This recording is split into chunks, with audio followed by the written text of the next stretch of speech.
საერთოდ არანაირ ლოგიკას არ ვხედავ, ვერ ვხედავ და ვერასდროს ვერ დავინახავ იმ შემთხვევაში, როცა მოდი თავიდან გადავახვიოთ ფირი და დავბრუნდეთ თებერვალი-მარტის თვე, გამოცხადდა პანდემია, გამოცხადდა 3-4 кейსზე ვკეტავენ, ბლოკავენ, ჩვენ ვიკრიფებით, ვცდილობთ კომუნიკაცია სახელმწიფოსთან, სახელმწიფო სტრუქტურებთან, რომლებიც უშუალოდ არიან დაკავებული და პასუხისმგებლები, რომელსაც შეუძლია რაღაცნაირი გადაწყვეტილება მიიღონ.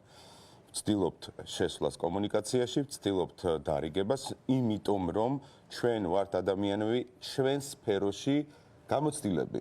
ანუ operation-ი არის ჩვენი ძლიერი მხარე, ხო? ადამიანები, რომლებიც არ არიან გამოცდილები, ამ გადაწყვეტილებას ვერ მიიღებენ სწორედ, ვერასდროს.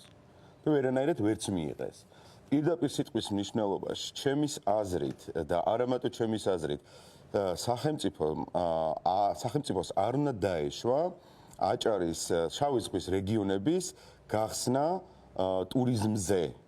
ის 5 ქვეყანა, რომელიც ჩვენ გავხსენით, ბიუჯეტისთვის არ შემოუტანია ის თანხები, ის ძალა, რომელიც ჩვენ დღეს დავხარჯეთ და გავაათმაგეთ ეს ხარჯი. როცა შეიძლებოდა, არ ვიცი, მე პროფესიონალი ვარ, ჩემს დარგში, ეკონომისტი არ ვარ, მაგრამ ვხედავ ლოგიკა ორს მივუმატოთ 2, ის ბიუჯეტის თანხა, რომელიც გავიდა, ის ცესხი, რომელიც შემოვიდა ქვეყანაში, შეიძლებოდა რაღაც X თანხაზე ჩამოყალიბებულიყვნენ, დაერიგებინათ რეგიონისთვის, რათა არ მომხდარიყო აჯანყება ამ ხალხის და რათა არ მოყოლოდა ამას ეს კოლაფსი.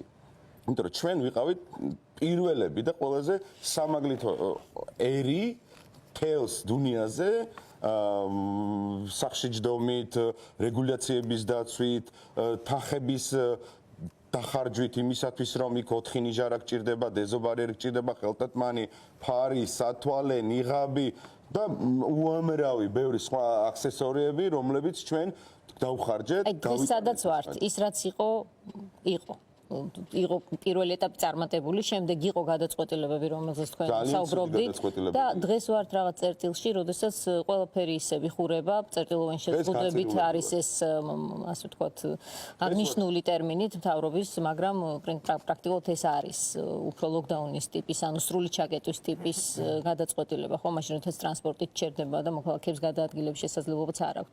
თქვენ რესტორნებს აი რა ტიპის გამოწვევები გაქვთ? როგორ უნდა გადარჩეთ? აი ეს რა ტიპის მოცემულობაა თქვენთვის? იცით როგორი სიტუაცია არის? ნახეთ, პირველ ლოკდაუნის დროს 50% რესტორნები დაიკეტა. კლუბებზე ხო საერთოდ და ვეღარც გაიხსნა? ვერც გაიხსნება, ვერ გახსნიან, იმიტომ რომ ადამიანებს ძალიან დიდი რესურსი აქვს ჩადებული, მაგრამ ყოველთვის აქვს შიში რომ შემდეგში რაღაც ინვესტიცია განახორციელონ. გაუშვეს, ყველაზე მარტივია. მე თუ ეხლა მაქვს საკუთარი ფართი, ხო? და მყავს დასაქმებული 30 ადამიანი. მე შიში არ მაქვს, რომ იჯარას ვერ გადავიხდი და ვიღაცასთან ცუდ როლში უნდა გამოვიდე. და ასევე ცუდ როლში არ გამოვალ იმ ადამიანებთან, ვისაც მე ვასაქმებ. ხვდებით? რანაირად უნდა ვიგრძნო მე დაცულად თავი, როცა მე არ მაქვს სახელმწიფოდან ხარდაჭერა და დახმარება. თქვენ გითხრეს, რომ ვისაც გაქვთ სესხის პროცენტს დაგიფინანსებენ. ხო? ასეთი რამ ითქვა. მაგრამ მე ხო არა ვარ მარტო 90% სესხი აქვს. ხო, თქვენ ვიგულისხმე რესტორატორთან. ასეთი დახმარება. ეგ დახმარება არა. აგიქვათ სახელმწიფო. არა, 300,000 კაცი დარჩა დღეს ფშიერი. გუშინ მე რო უშვებდი სამსახურიდან ადამიანებს, მე არ უშვებდი. ბატონი პრემიერის დავალებით უშვებდი. ბრძანები.